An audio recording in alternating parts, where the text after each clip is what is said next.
la muerte de Jesús en la cruz, sus sufrimientos, nosotros tenemos una profunda sensación de indignidad y pequeñez, y no nos consideramos dignos de poder hablar y referirnos a la muerte de nuestro Señor, porque somos pecadores y porque no entendemos a cabalidad todo lo que implicó el sacrificio de Jesús en la cruz. Lo hacemos con temor y santa reverencia. Creo que yo he conversado con los que hemos tenido que predicar sobre estos textos y durante la semana uno piensa qué voy a decir, y también frente a nuestro corazón que es tan frío, que es tan duro, tan incrédulo, frente a realidades tan profundas, porque exactamente aquí nosotros estamos en el corazón del Evangelio. De aquí se desprende todo lo que vendrá futuramente con nosotros en la redención final. La esperanza de la gloria eterna, de la resurrección, la realidad de la muerte y nuestra esperanza en la gloria eterna. Todo deriva por lo que ocurrió en la cruz.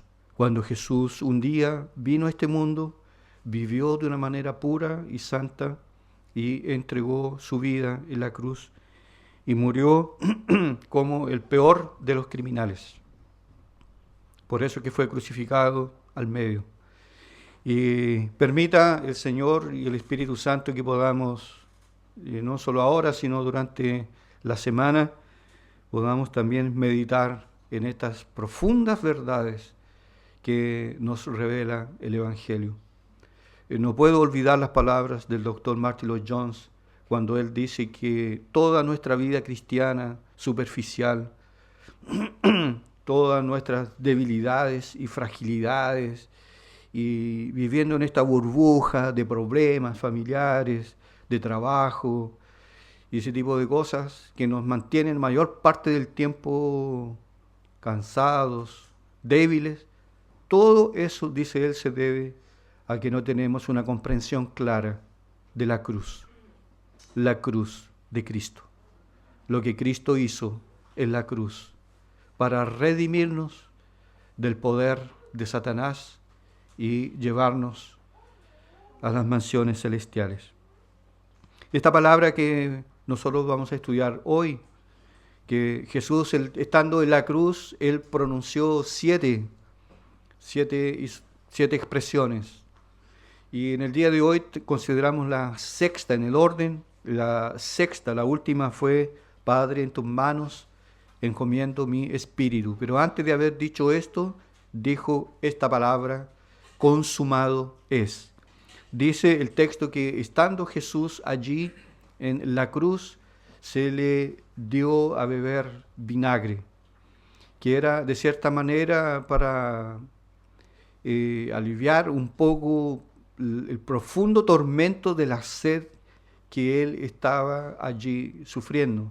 Pusieron en un hisopo el vinagre, se lo acercaron para que él pudiera tomar, y dice la Biblia de que después que él supuestamente tuvo algún tipo de contacto con el hisopo, él lo bebió. Hollywood a veces nos ha hecho creer que la cruz, las tres cruces que fueron levantadas allí quedaron en un lugar muy alto, pero según los estudiosos nos informan que la cruz, principalmente la cruz de Jesús, estaba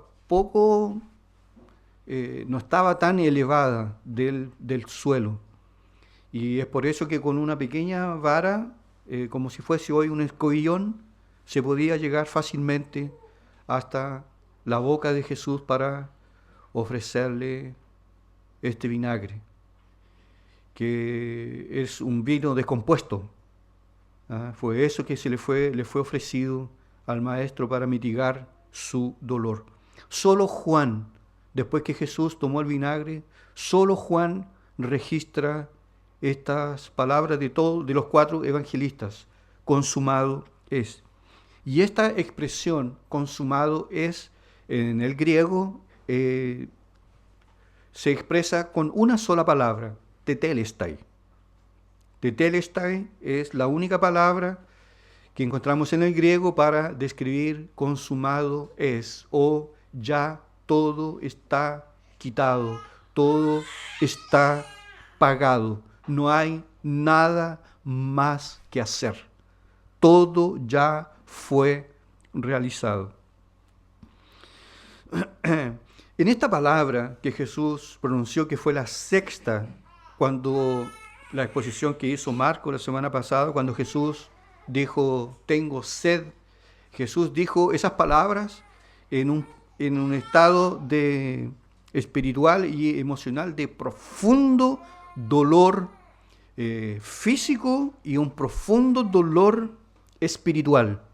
Cuando Él dijo en la cruz, tengo sed.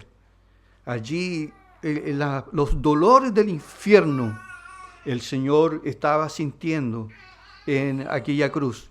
Pero cuando Él dice tetelestai, cuando Él va a decir consumado es, hay un cambio de ánimo en el Señor en ese momento.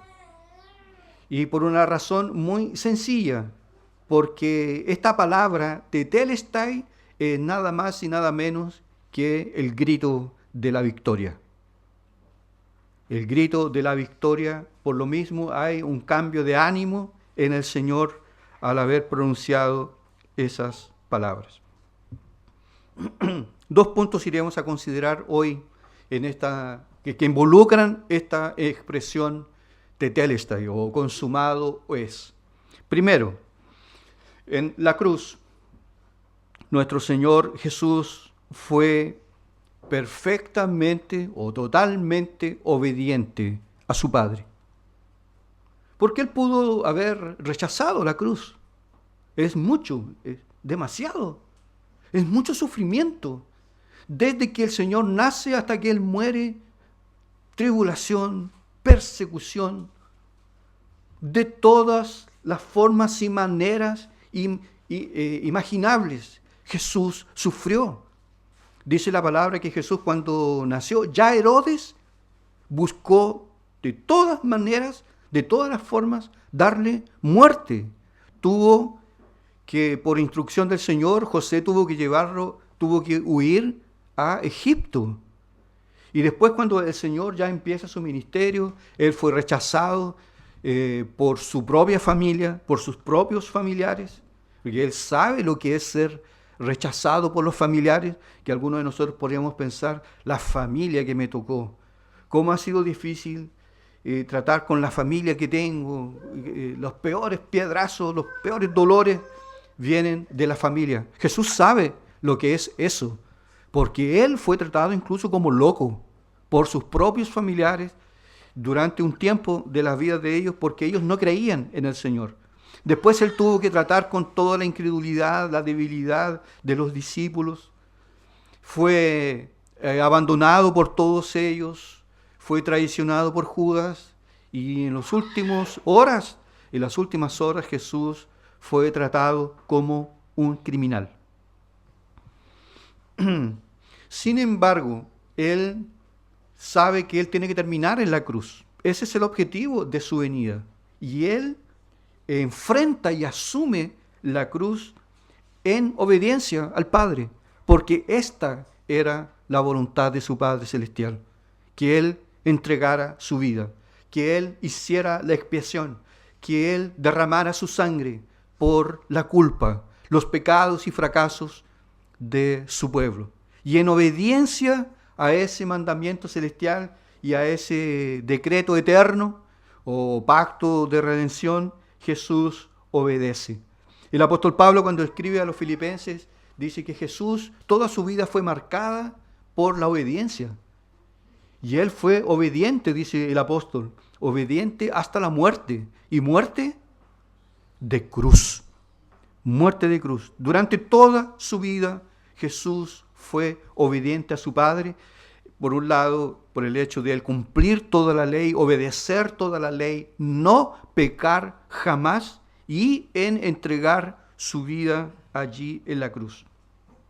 Es lo primero, porque ¿por qué Jesús está allí siendo clavado, siendo tratado como un criminal, como el peor de los criminales?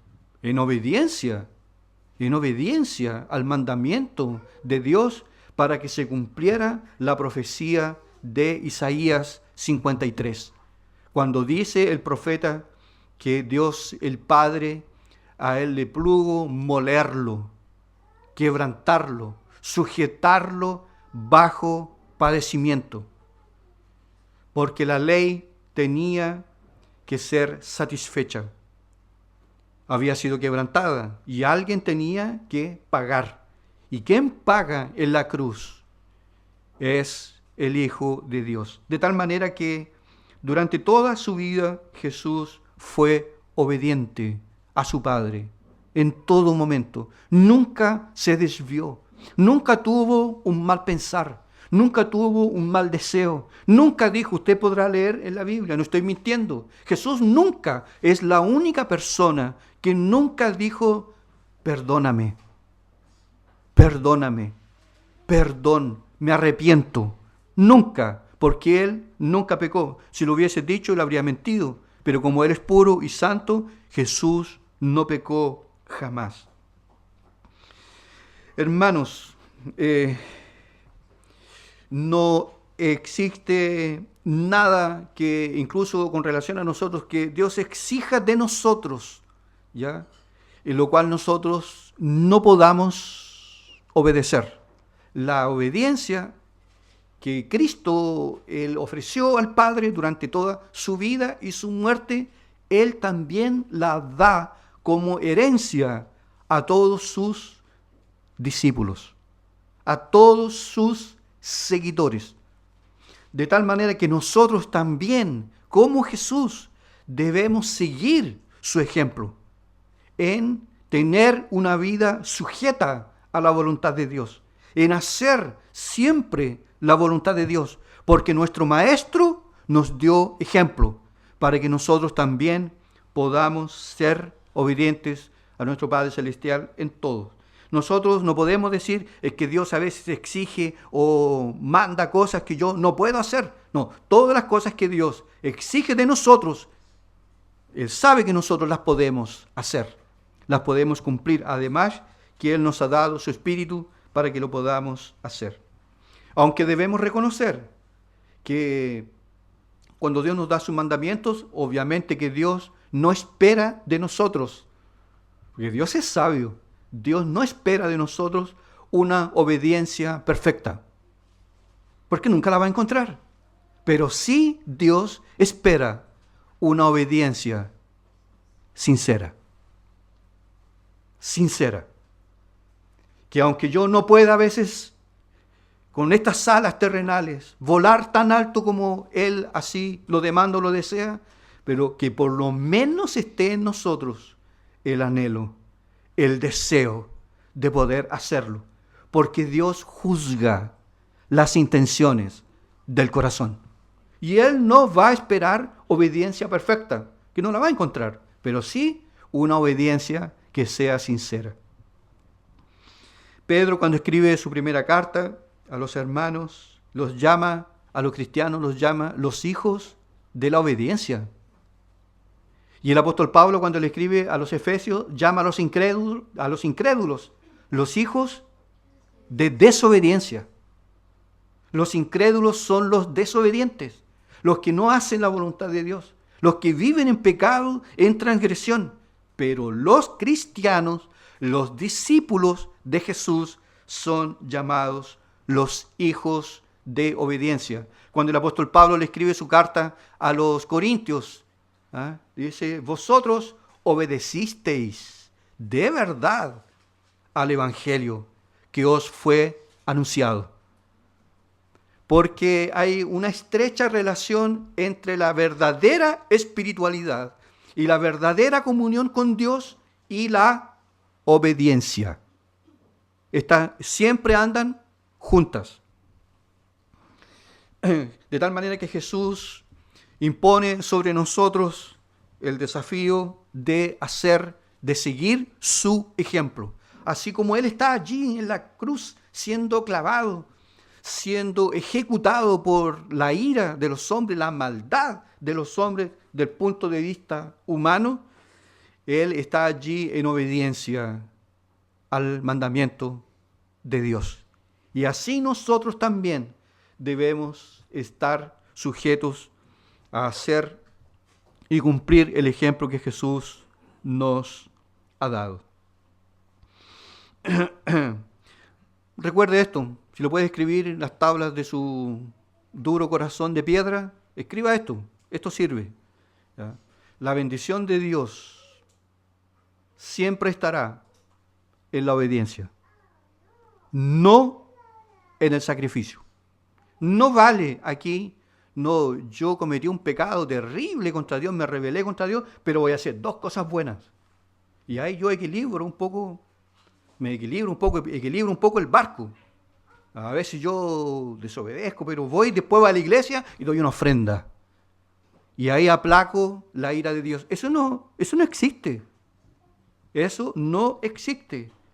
Recuerde siempre que la bendición de Dios está y nos llega a nosotros por medio de la obediencia y no el sacrificio. Y ustedes recordarán tal vez lo que ocurrió en el Antiguo Testamento con Saúl. Cuando se le fue dicho quédate aquí y espera el sacrificio aquí hasta que llegue yo, hablando el profeta Samuel. Y él no lo hizo. Y se les dio otra orden para que aniquilara a sus enemigos y él no lo hizo. Pero él había hecho sacrificio. Dios tiene en alta estima la obediencia de sus hijos, más que el sacrificio. De tal manera que todo cristiano, antes de llegar a sentarse en el trono ¿ya? de Egipto, primero tiene que pasar por la casa de Potifar. Primero hay que pasar por la casa de Potifar y ser obedientes en la casa de Potifar. Cuando José llegó allí a Egipto y estuvo en la casa de Potifar, él pasó por la prueba de la honestidad y fue aprobado. Después él pasó por la prueba de la pureza. La mujer se le tiró encima y le dijo, duerme conmigo. No era su mujer, no era su esposa. Esa mujer tenía marido. Y ella, como José era bonito, le dijo, duerme conmigo. Y la Biblia dice que y lo tomó por sus ropas y él corrió. Dejó las ropas botadas ahí y él corrió, arrancó. Pasó la prueba de la pureza. Y después él pasó la prueba de la humildad en haber pasado años en la cárcel por haber rechazado aquel pecado. Pero estaba en la cárcel, pero con Dios. De tal manera que la obediencia a la cual nosotros tenemos que someternos es absolutamente necesaria y es una característica de un verdadero discípulo del Señor. En segundo lugar, la expiación que Jesús hizo en la cruz en este momento, y la expiación que Él está haciendo, es la expiación por el pecado. Y esta expiación es perfecta.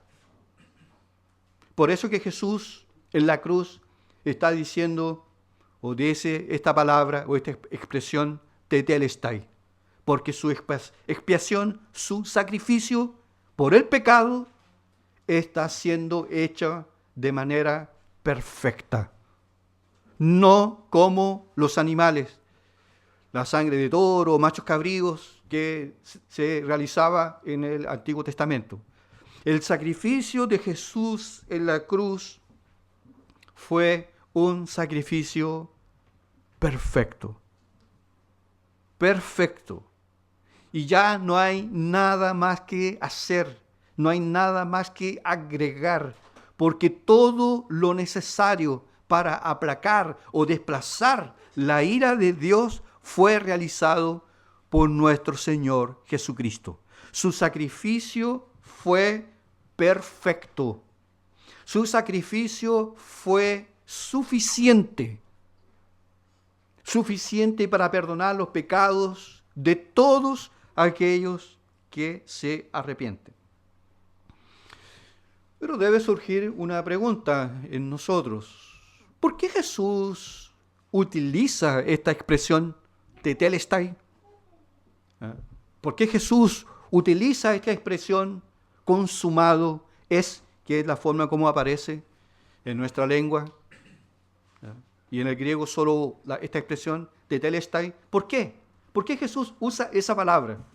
La palabra que usó Jesús es el propio Dios que está allí, y la sabiduría de Jesús es perfecta para mostrarnos que su sacrificio fue perfecto.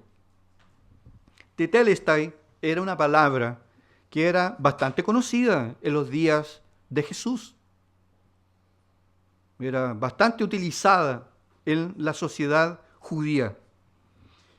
Por ejemplo, cuando un amo le decía a uno de sus siervos o de sus esclavos que hiciera una determinada tarea, el siervo iba y la ejecutaba. Obedecía a la orden de su amo. Cuando el siervo terminaba de hacer la obra en detalle, el esclavo decía, tetelestai, tetelestai. O sea, lo que usted me mandó a hacer, yo lo hice, lo acabo de hacer con riqueza de detalles. Por eso Jesús utiliza esta expresión, porque Jesús hizo toda la voluntad de Dios. No falló en nada. Y Jesús no dijo nunca, hubieron cosas que no me alcanzó el tiempo. Hubieron cosas que yo no pude hacer. Todo lo que el Padre le dio que hiciera, Él hizo. Si se movía a Jerusalén, si se movía a Belén, si se movía a Galilea, si se movía al mar de Galilea, a cualquier lugar, Capernaum, donde fuera, estaba de acuerdo con la voluntad de Dios. Cuando los discípulos dijeron allí en Samaria, Maestro, come, come. Y Él dijo, yo tengo una comida que vosotros no conocéis. Mi comida y mi bebida es hacer la voluntad de mi Padre que está en los cielos. Tetelestai también era utilizada en el ámbito religioso. Cuando la gente llevaba animales para ser sacrificados al templo, el sacerdote tomaba el animal y lo examinaba. Lo examinaba porque el animal no podía tener defecto. El animal no podía, que era una sombra de lo que Cristo iba a hacer en la cruz. El animal tenía que ser perfecto. Y cuando el sacerdote examinaba con perfección el animal y veía que ese animal estaba aprobado para el sacrificio, entonces el sacerdote le decía a la persona que iba a ofrecer el sacrificio, tetelestai. Este cordero este animal está aprobado. Por eso Jesús dijo, tetelestai, porque su sacrificio fue acepto. El cordero es perfecto, no tiene tacha, no tiene arruga, no tiene fallas, no tiene errores. Es absolutamente perfecto y no hay ningún líder en este mundo, ningún santo que pueda decir, no, jamás pecó. El santo de mi devoción nunca pecó. San Sebastián, lo que sea, nunca pecó. Todos pecaron. Solo Jesús fue perfecto. Perfecto. Y es por eso que Él dijo, tetelestai. Porque como un cordero de Dios, su sacrificio estaba siendo ofrecido por un cordero sin mancha, sin defecto. Tetelestai también era utilizado en el mundo del arte. Cuando una persona hacía una obra de arte y la obra de arte era terminada, el artista daba unos par de pasos hacia atrás, la contemplaba, la observaba, veía si había algún detalle. Si no había ningún detalle, la obra se daba por terminada. Entonces el artista decía tetelestai. La obra está perfecta. No hay nada más que hacer.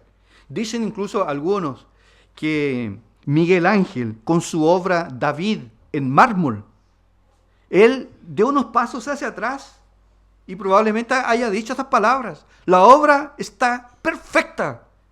Incluso dicen algunos mal hablados que cuando Miguel Ángel dio unos pasos hacia atrás y vio la obra que él hizo, casi que perfecta, dijo, solo le falta hablar.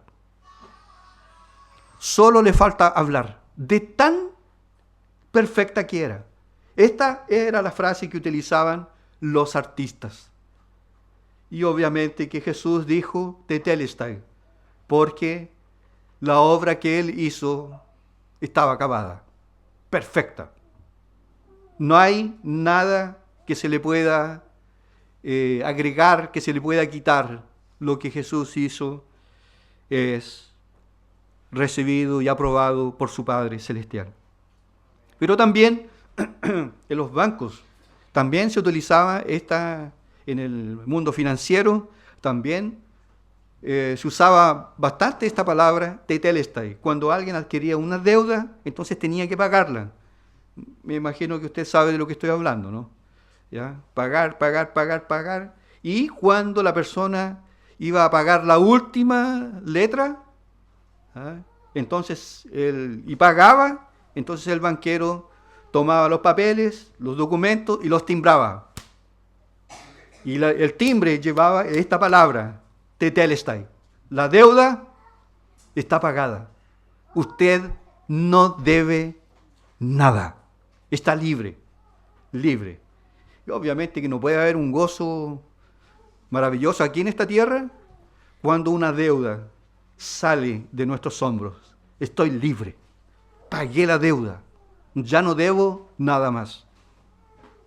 Con esta expresión, el Señor nos recuerda que toda nuestra deuda para con Dios que nosotros teníamos, ella fue quitada.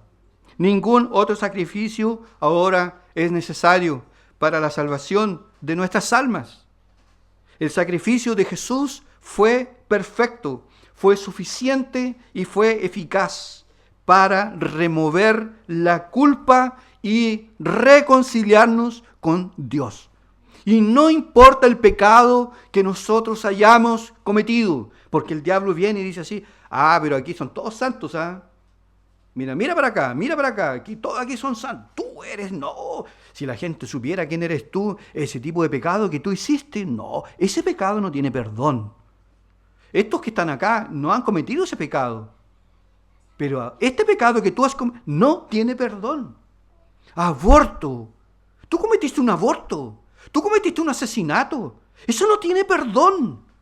Pues tetelestai nos recuerda que todo pecado tiene perdón delante de Dios.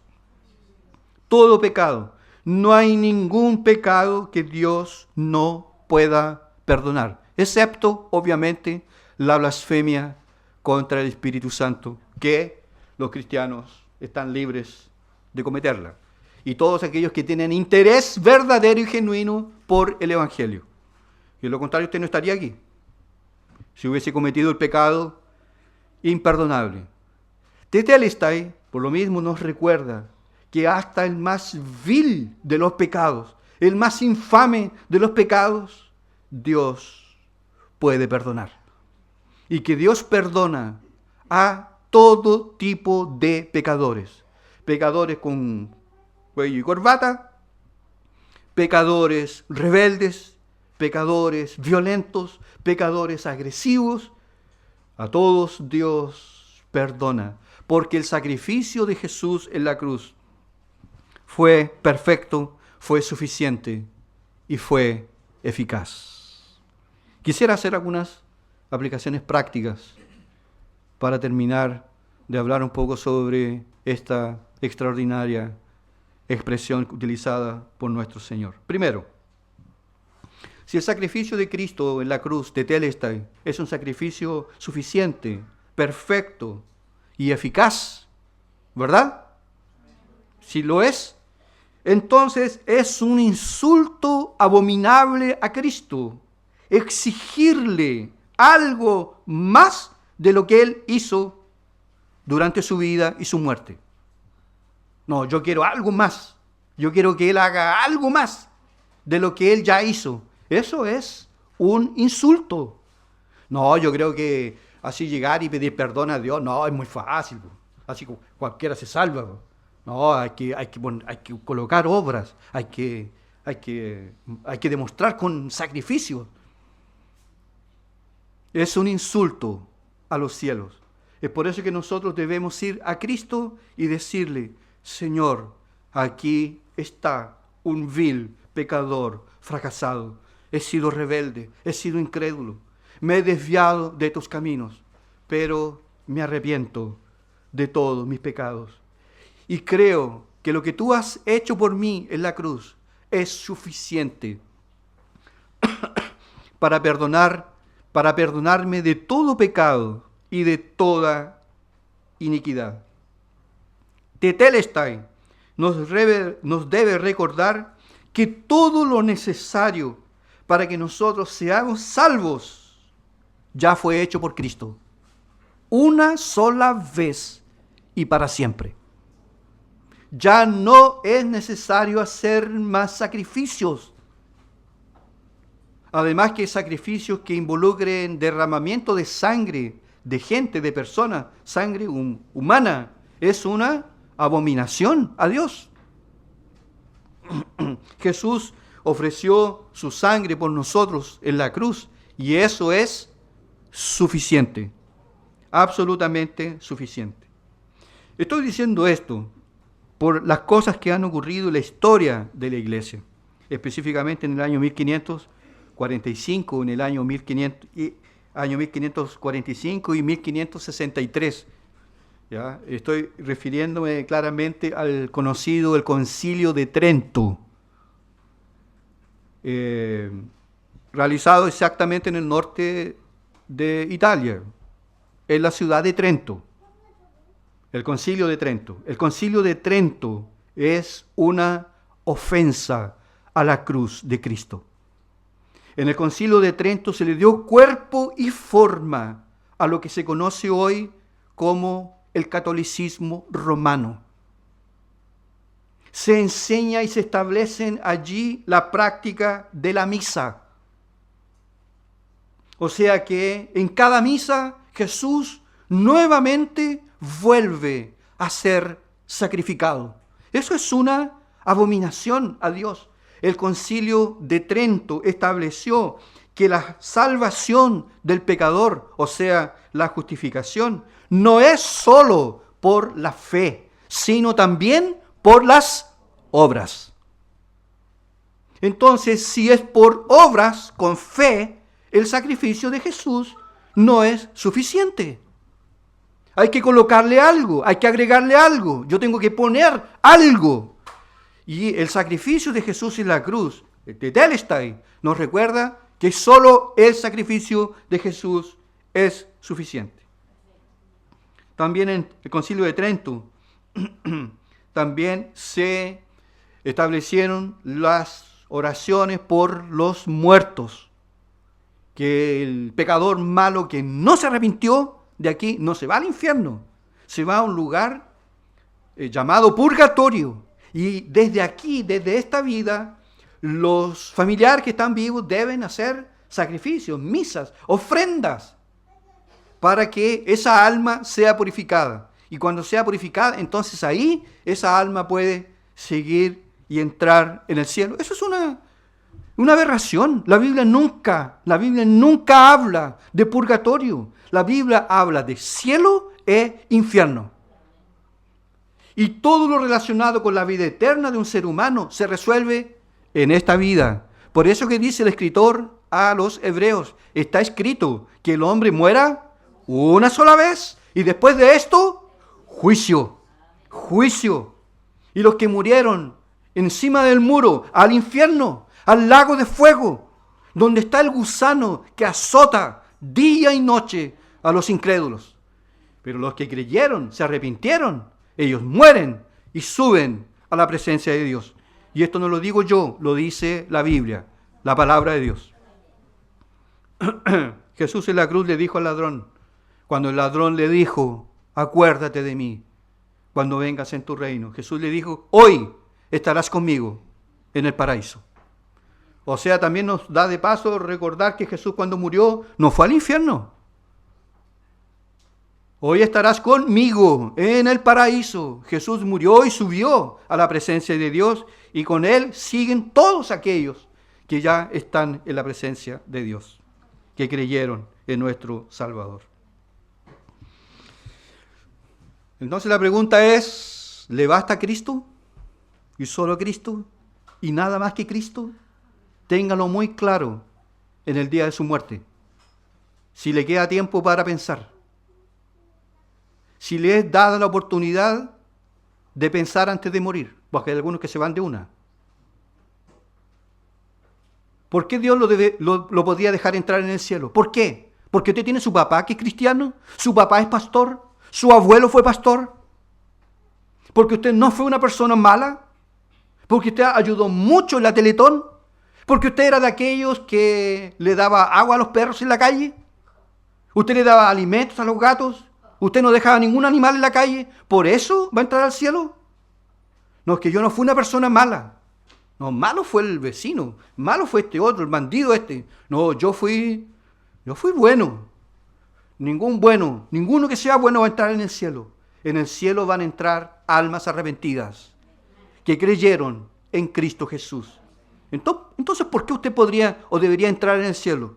La respuesta es, porque yo he creído solo en Cristo Jesús. Y toda mi fe, toda mi confianza, todo lo he puesto solo en Él. Lo demás es arena movediza. No se le ocurra decir, es que yo frecuentaba la iglesia del pastor Miguel. Usted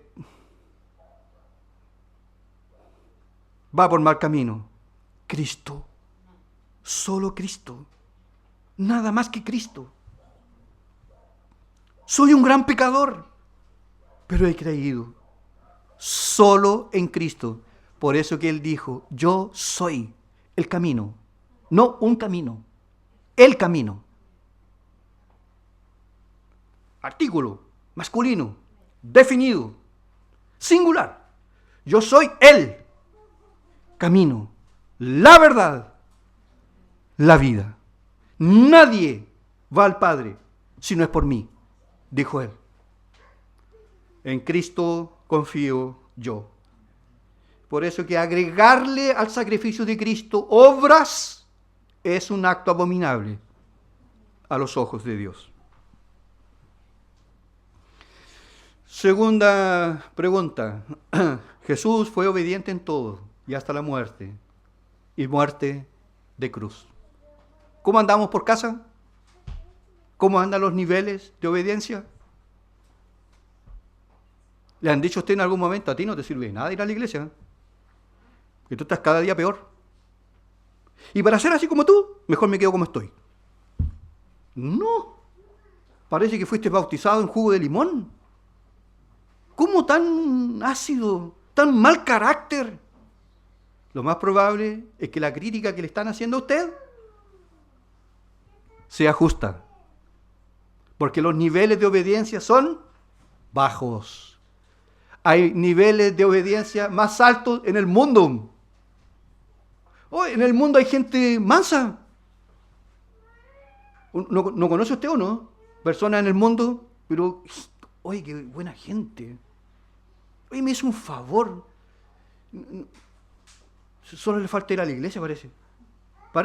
Parece. Si en el mundo hay buena gente, ¿qué se espera de nosotros? ¿Cómo andamos con los niveles de obediencia? Usted sabe que cuando usted usa el domingo a su antojo y no aparece por acá, ¿usted está siendo obediente o no? A no ser por motivo de fuerza mayor. Como estar entre la vida y la muerte en un hospital. Lo demás no se justifica.